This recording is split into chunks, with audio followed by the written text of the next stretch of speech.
YouTube short channels, whether personal or faceless, are still a great way to make money in 2024. But if you actually want to get results like this, then you need to understand how it actually works. Let's go.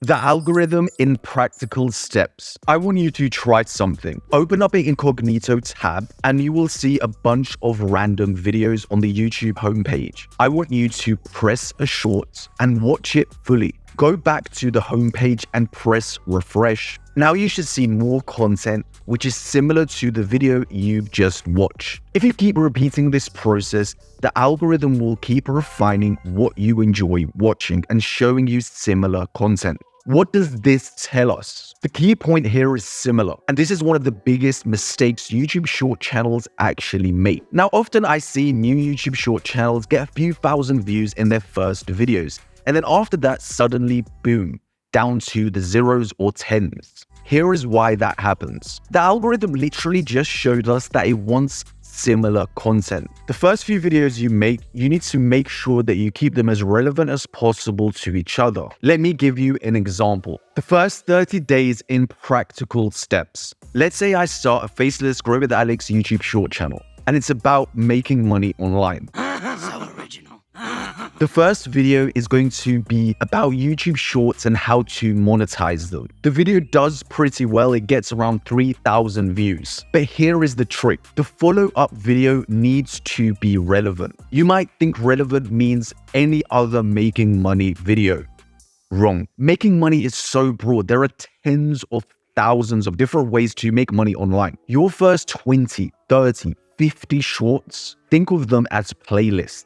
The more specific you can be, the better. So if I was to follow up on my YouTube Shorts monetization video, the next one should be something like, I made 10,000 with YouTube Shorts, here's how. So when my video is shown to the previous audience who watched my video, they are way more likely to engage. And this is an avalanche effect or momentum effect that will allow me to pass through the barriers of getting 0 views. Guys, this is gold dust information. If you're able to apply this to your channel and to your strategy, success is inevitable. To summarize so far, your first batch of videos, keep it streamlined, keep it relevant, turn it into a series. Be smart with your follow-ups. Random strategies will result in random result. Now, this brings us nicely to the next topic, which is your niche. It's the category or the topic of your content on your channel. So in my previous example, it was making money. Now, before you decide to start making content, you need to know what type of content you will be creating, the level that your competitors are creating content at, and what is going viral. But before we go into that, I want to be real with you. You are being fooled. People telling each other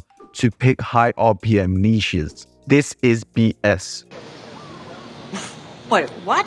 What's better for you, to make content that you like, that you have knowledge in, that has long-term demand, that you're able to trigger pain points or emotions, or content that someone told you to create because it has high RPM? The accounts which get high RPM don't make their money from the high RPM. They are able to make a lot of money because they pick niches which they are able to deliver good content in. What's better, 10,000 views in a high RPM niche or 500,000 views in a niche that you actually understand about and can perform well in? At the end of the day, there's more ways to make money from YouTube than just AdSense. We are building a business. Now, before you start a YouTube Shorts channel, what are your interests and passions? This can be stuff which annoys you, anything that you have a passion for, whether negative or positive. What vision do you have for your brand? Who inspires you? What is your area of smart? Are you a specialist in ancient Roman history, or are you really knowledgeable about cars? Everyone has stuff that they're really interested in. What problems can you solve for your potential audience? What will make your content or account different? What do you already have results in? And finally, what business do you actually see yourself creating in the future?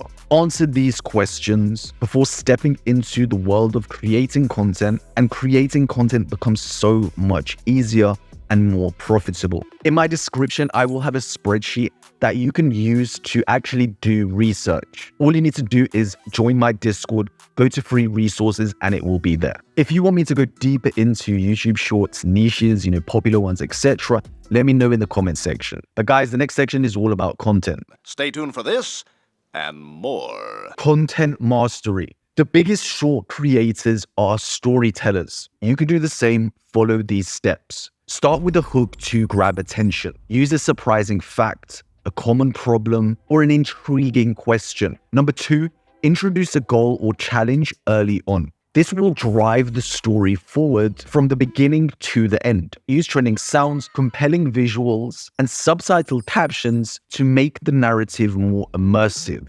Number 4, build towards a climax that provides a resolution or valuable insight. This part should not only resolve the narrative, but also provide a takeaway or a call to action to the viewers. And I will be going through call to actions later on in the video. Consider trying to end the story using a circular narrative approach. Add this technique to your video to provide a satisfying closure and emphasize the transformation or the journey. Noted. Optimizing for mobile viewers. Remember, YouTube Shorts are viewed most of the time on mobiles. So you need to optimize your content for viewing on a mobile. So make sure the aspect ratio is 9:16 and make sure the visuals are mobile friendly. Now, the final point for content mastery. MrBeast recently mentioned he adds or changes the clips in his videos every 1.5 seconds to maximize the retention. Now, you don't need to go to the extreme lengths that MrBeast, the top YouTuber, uses, but you can take ideas from this. What I recommend is you change your clip or add an element every 3 seconds. Optimal video lengths. From all my experience, there are 2 options when you're creating your YouTube Shorts. The first one is around 15 seconds. And number 2, around 60 seconds. But I've seen that the longer videos usually perform better. Now, this is because the YouTube algorithm wants people to spend time on your videos and on your channel, which loops all the way back to the beginning of this video when I mentioned to create a series, a playlist, so people can watch your videos back to back. That's brilliant. That's absolutely brilliant. Forget CTA'S. A call to action, for example, is me telling you to subscribe and like, but often I see YouTube short creators or videos wasting time with CTA'S. Your audience is looking for entertainment, a quick dopamine hit, or a laugh. More often than not, when people see a CTA on short form content, they will swipe away. Remember, every second wasted that people swipe away or stop watching your video is going to be less percentage on your retention graph. And we know that YouTube pushes content based on retention a lot of the time. So in my opinion, I would really avoid using CTA'S unless you're an established creator. You don't need to tell people to like, subscribe, etc. If they like your channel, if they like your content, they will. Right, that makes sense. No! Should you use hashtags? You can at the start, but a lot of YouTube creators have noticed they don't make too much difference. Hashtags are used to tell the algorithm, okay, this is my audience. What I want you to do is use maximum of 3 hashtags. Keep it very relevant to what your content is about and to potentially who you want to target. It's that simple. Titles, magic titles. I want you to keep your titles between 30 and 40 characters max. If you give too much information away in your title, then there's no reason for someone to actually watch the video. Try to intrigue people with your titles, forcing them to press or watch your video. What you want to use your title for is to reinforce them carrying on watching the video. Even when people are scrolling through the YouTube short feed, if they've stayed on your video for the first few seconds, more often than not, we will look at the title. And if the title is appealing and forcing us to watch the rest of the video, then we've used our titles properly. And the final point on titles is use discoverable and trending words so that you can come up higher in the search feed. Once you understand how to use your titles properly, the game changes. Guys, and finally, analytics. When it comes to analytics, YouTube, compared to nearly any platform, has one of the most in-depth analytical tools. The growth of your YouTube short channel is dependent on so many different variables. Something I want you to do, especially as a beginner, is not to be overwhelmed by this information. Only check them every few weeks or every week. Understand certain things and then apply it to your content and go back to the drawing board. Guys, I want you to remember this is your channel. This is your path. This is your journey.